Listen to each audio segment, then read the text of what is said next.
You'll want to remember this moment as the last time you thought the flat earth was stupid.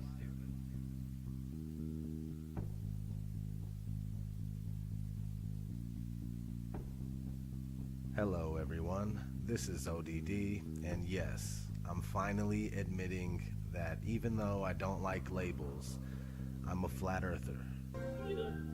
Got me, partner. Based on my research for the past 10 months, our world is very different from the model that we are being taught by the authority on the matter. It took me a while to come to terms with this, and it took even longer to gain the courage to talk about it.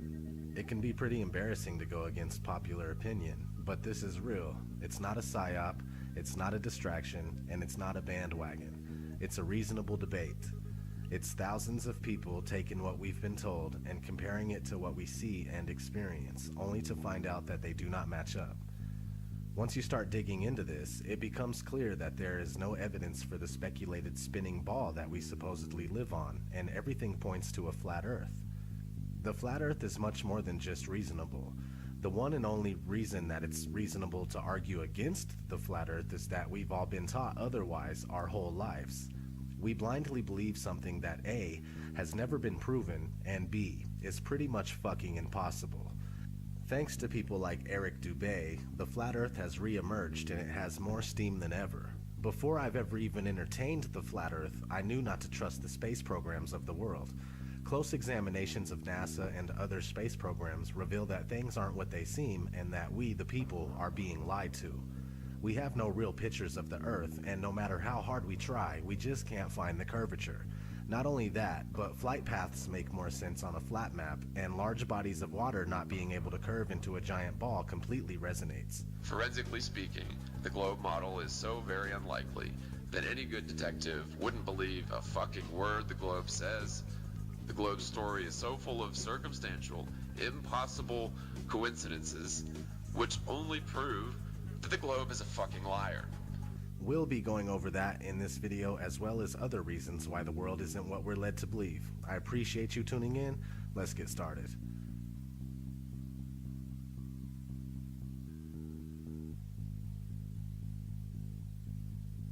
Our daily observations of the Earth are consistent with a flat and stationary surface. Most, if not all, ancient civilizations knew that the Earth was flat.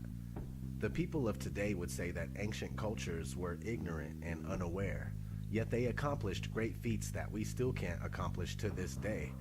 The truth is that they had real knowledge, and some of us only have an education. But what is an education? Education is when you are told what to think and how to think. Those that are able to remember and regurgitate what they've been told on command are considered well educated. But there is a big difference between being educated and being intelligent. Just because you believe what you've been told doesn't make it true. In fact, the flat versus spherical Earth is a debate that has never really died. It's been raging for centuries. It was a huge argument as recently as the early and mid-1900s, but with programs like NASA, founded in 1958, the latter half of the 20th century was a win for the spherical Earth. It wasn't a question for the average person anymore. Though at the time the shape of the Earth was still up to be proven, NASA claims that they went to the moon and captured a shot of the spherical Earth as if they always knew it was indeed spherical.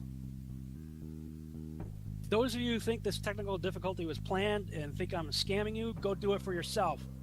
Because you're going to find the exact same thing. I got nothing to hide here. This is live on the air, okay? I'm going to zoom in on the Earth in Photoshop. You see the Earth? To image, adjust, levels, and I'm going to bring the levels over here. And I'm going to bring the levels up. Uh-oh. What is that? Why is there a square box around the Earth allegedly taken from the scientists on the moon in Apollo 17? And people wonder why I don't trust NASA. That's why I don't trust NASA. I mean, they're always out there saying, you know, Rob, everybody's trying to show you stuff from space, and you keep rejecting it. This is why I reject it. These guys are liars, you know? What are some of the basic observations someone can make to ascertain that the Earth is neither a globe or spinning? We've been taught that we're on a ball spinning around the sun, and so to hear that you might be on a flat plane, motionless at the center of the universe with all the celestial bodies spinning around you, just as it appears, actually comes as a surprise. But it shouldn't, because our eyes, experience, and common sense all tell us that the horizon is perfectly flat, and if we feel motionless, we don't hear ourselves whizzing by at thousands of miles per hour.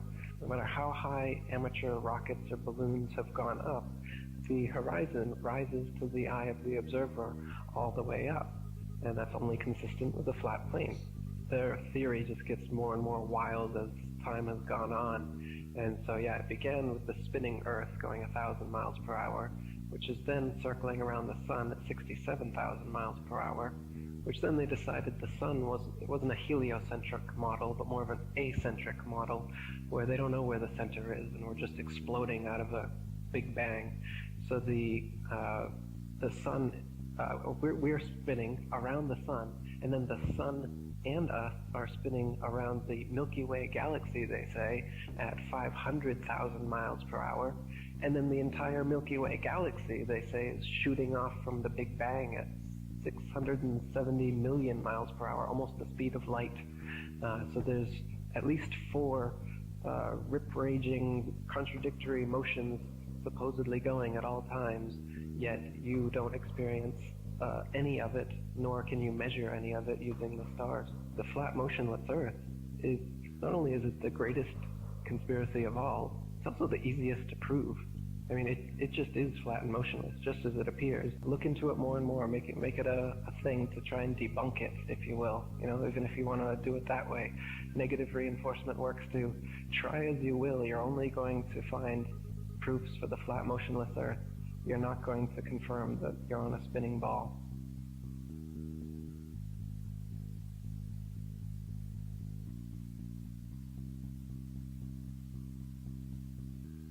The curvature of the Earth eludes us. Either the Earth is much larger in circumference than we are told, or the curve just doesn't exist.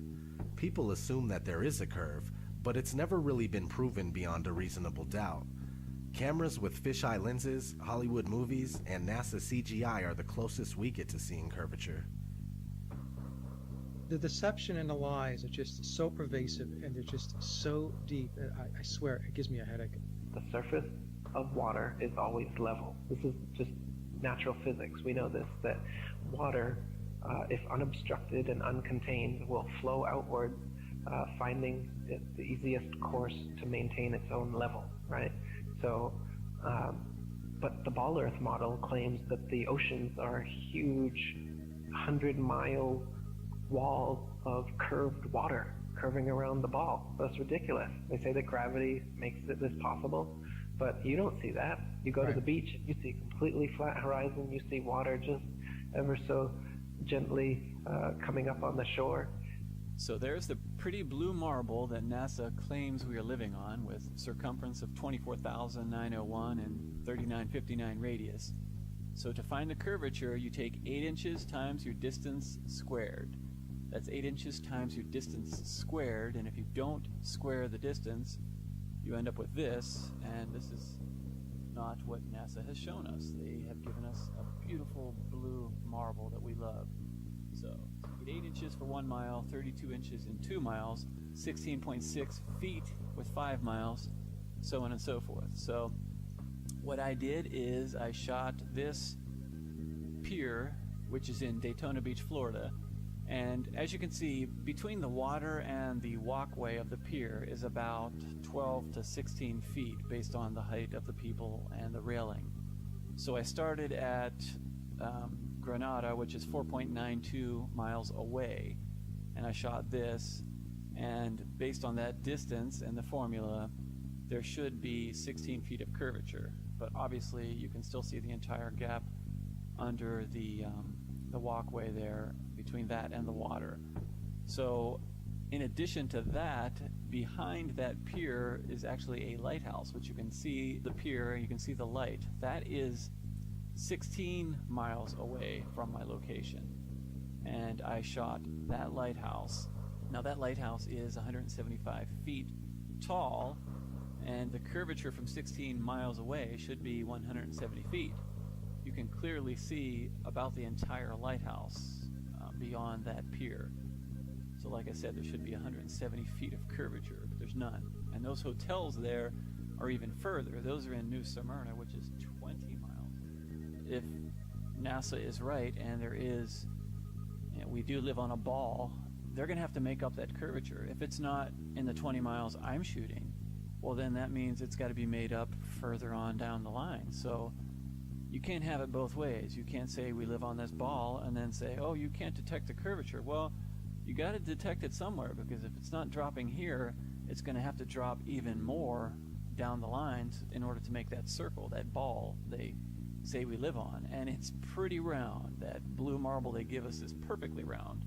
Lighthouses are one great example. The Isle of Wight Lighthouse in England, it's 180 feet high and can be seen up to 42 miles away, a distance at which modern astronomers say the light should fall 996 feet below the line of sight. Why can you still see it? Another one worth mentioning that people be familiar with is the Statue of Liberty. It stands 326 feet above sea level, and on a clear day can be seen as far as 60 miles away. Now, if the Earth was a globe at the dimensions that they give us, that would put Lady Liberty at an impossible 2,074 feet below the horizon.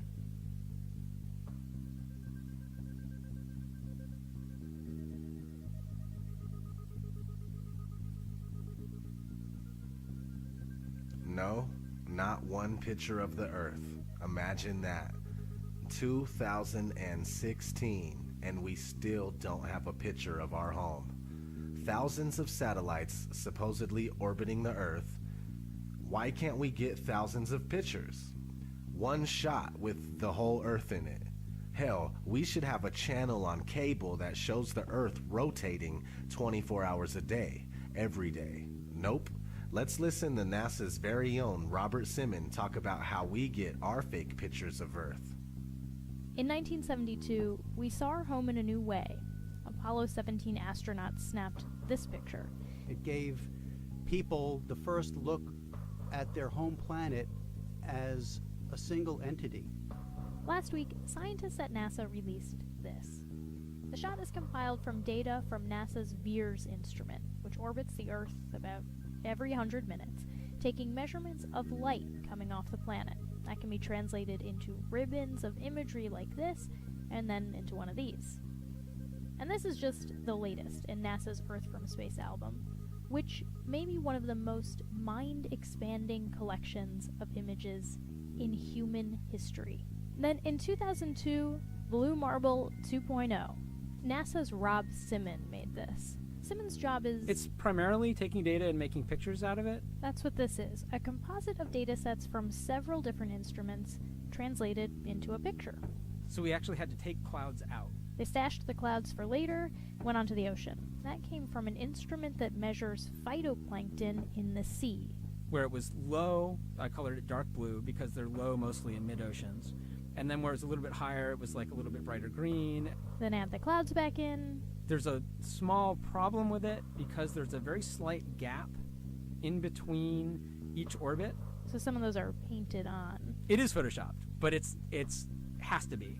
Then there was another layer to sort of simulate the atmosphere. And then there's this little bright spot. It's called the specular highlight. So it's the reflection of sunlight off of water. Those are the pieces, but you can't just slap them all together. It just didn't look realistic. It looks kind of flat, or the clouds are sort of too see-through. So I just hit Command-Z a lot. There's artistry to creating the world. What I imagine it to be. Unfortunately, I'm not an astronaut. I've never been to space. But I've looked at these images over and over again, trying to sort of get the essence of it. It is photoshopped, but it's has to be. It is photoshopped, but it's has to be. It is photoshopped, but it's has to be. It is photoshopped, but it's has to be. Excuse me, I'm allergic to bullshit. Not having one authentic picture of the Earth alone is a huge red flag. Christoph, let me ask you, why do you think that Truman has never come close to discovering the true nature of his world until now? We accept the reality of the world with which we're presented. It's as simple as that.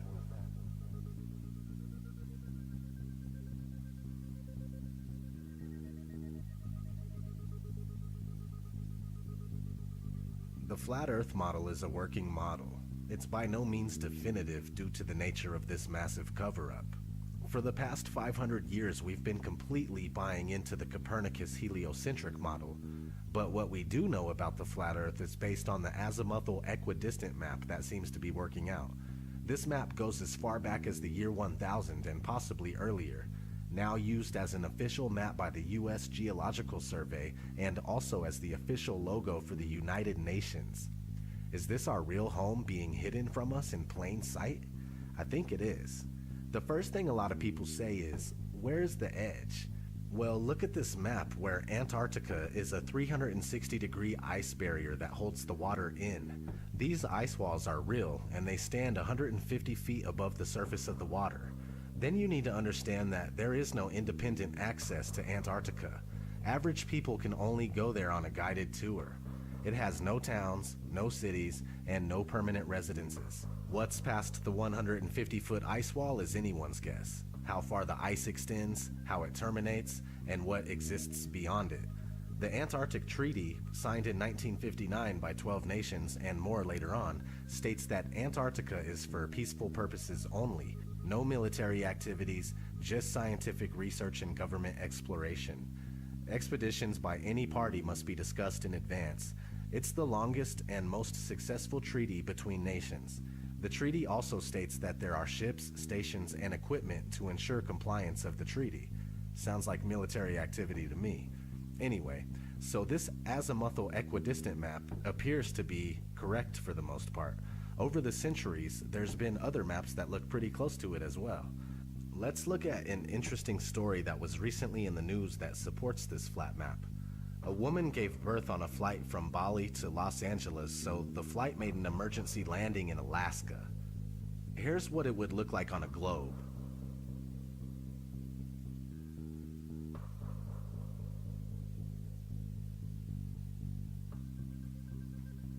Now, here's what it would look like on a flat Earth.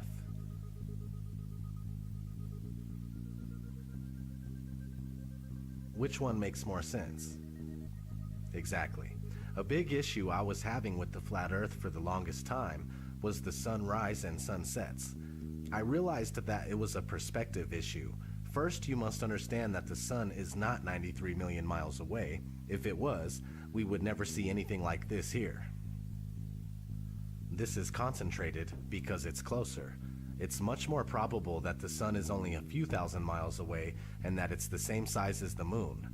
Once you comprehend this, all of the sudden, solar eclipses make sense. Holy fucking shit! Something that makes sense! Okay, so the sun is close, which gives it the ability to spotlight the area that it's over, and when it leaves your view, due to perspective, it takes the light with it. There is a generous amount of light where the sun is at, but since it's so close, it doesn't spread its light like it would if it were bigger and further. The sun circumnavigates the Earth like a huge clockwork. Sometimes that takes a while to sink in. Alright, let's talk about the Coriolis effect. The Coriolis effect states that when a moving object leaves the ground, the Earth continues to rotate, meaning that when shooting a gun at a certain distance, the bullet would be a little off due to the Earth's rotation. If that's the case, then airplanes would have to account for the Coriolis effect, but they don't.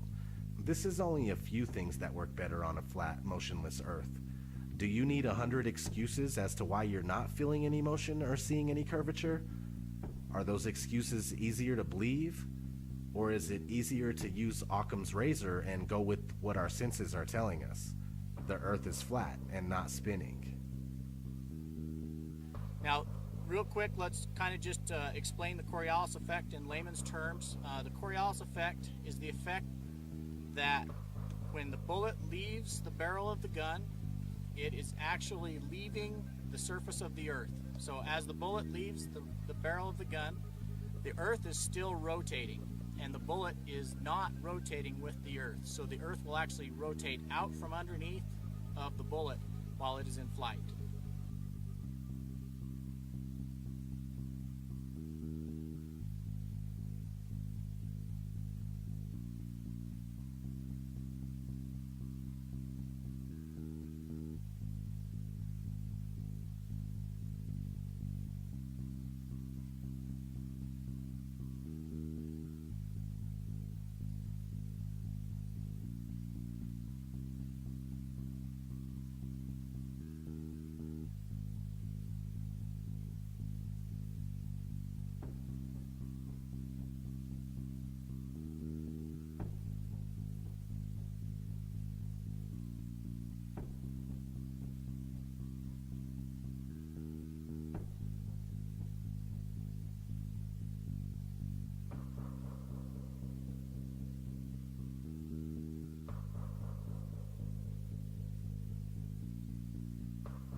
This one is a touchy subject.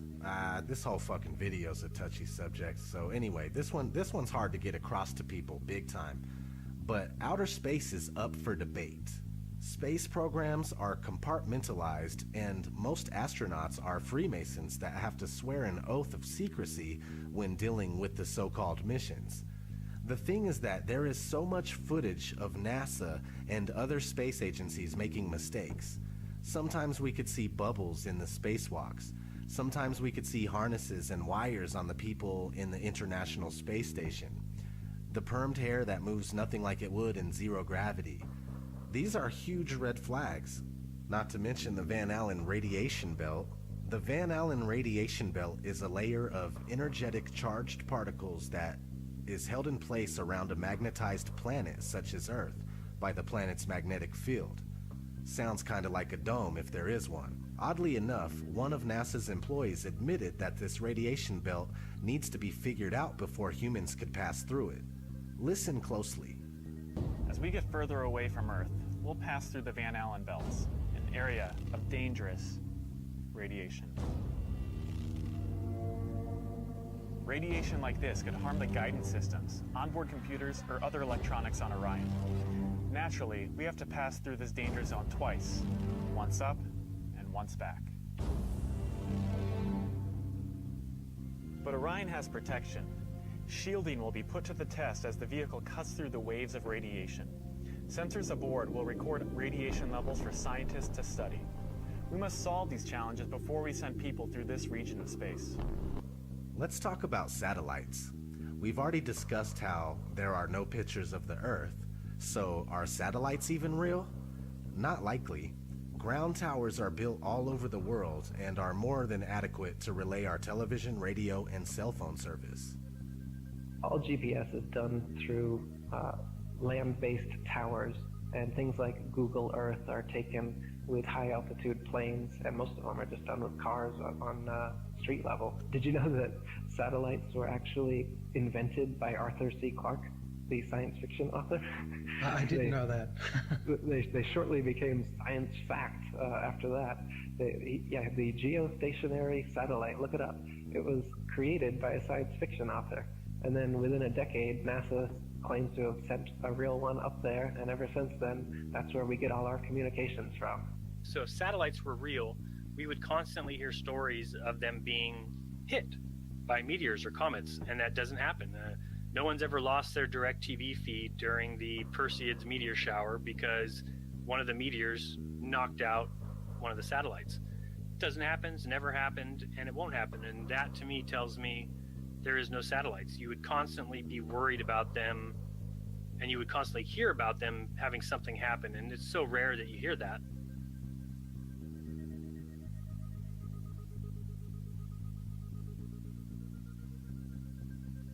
So you may or may not have heard the term cognitive dissonance. Cognitive dissonance is when new information challenges your beliefs and you just can't let go. It's just like that scene in The Matrix. No. I don't believe it. It's not possible. Stop. Let me out! Let me out! I want out! We have a rule. We never free a mind once it's reached a certain age. It's not easy going through this kind of deception and then realizing that your whole life was spent thinking and believing one thing when it's the opposite. Nobody wants to feel like they've been fooled, like they've been had. I'm a human just like you, and I never would have thought in my wildest dreams that I'd be on this kind of journey. This journey of realization and reckoning. This journey of putting everything I know to the side so I can absorb information that seems ridiculous, yet so sensible. It's time to say fuck it. It's not your fault that you were wrong. It's not your fault that you fell for a trick that the whole world also fell for. I'm right here with you. It's time to take down your mental barrier and recognize that we have a lot of work to do in order to find out what this place really is and why we're here. It's not to be slaves of the dollar. It's not to be slaves of the clock. Our reality is being manipulated and hidden from us. Please wake up and try to awaken those around you.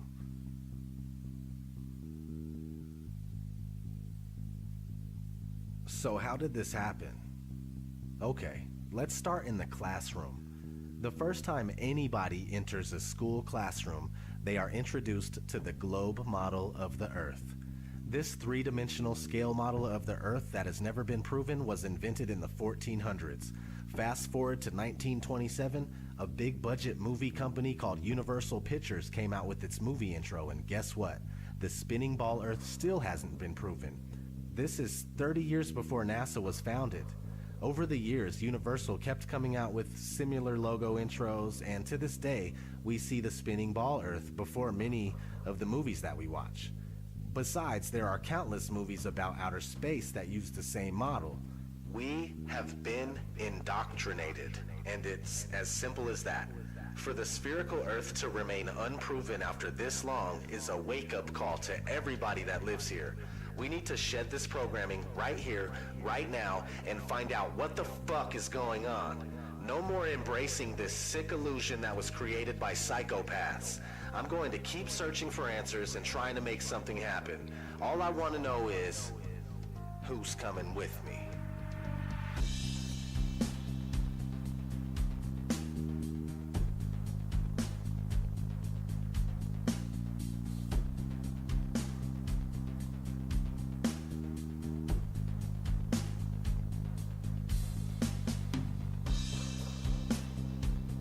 We don't have time for a meeting of the Flat Earth Society.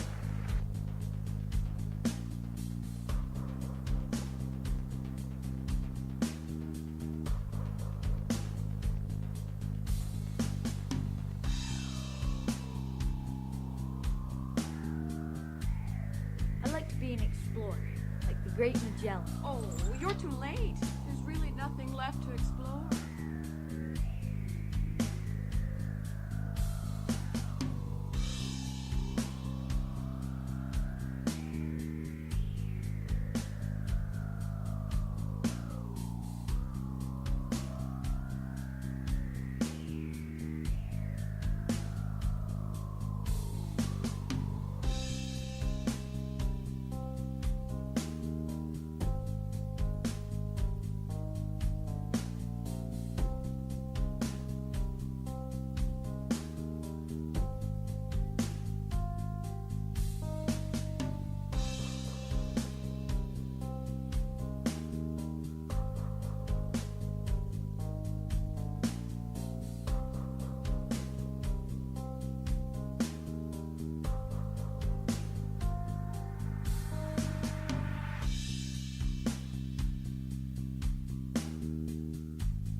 Right before your surgery, I asked Dr. Cell phone, and you said, which one?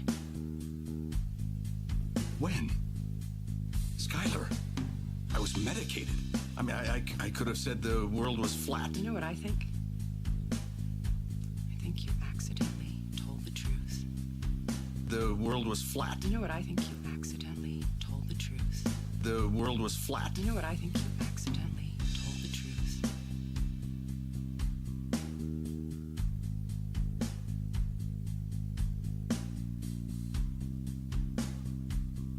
Really, the evidence shows me that it's flat and stationary. There is much more evidence based on just pure analysis that it's flat and stationary.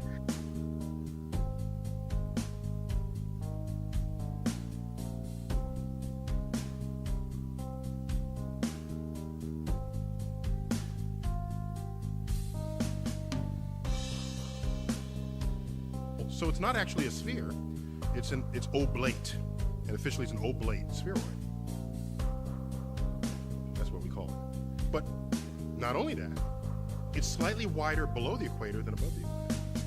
A little chubbier. A little chubbier. Yeah. Chubby's a good way. It's like pear-shaped. Yeah.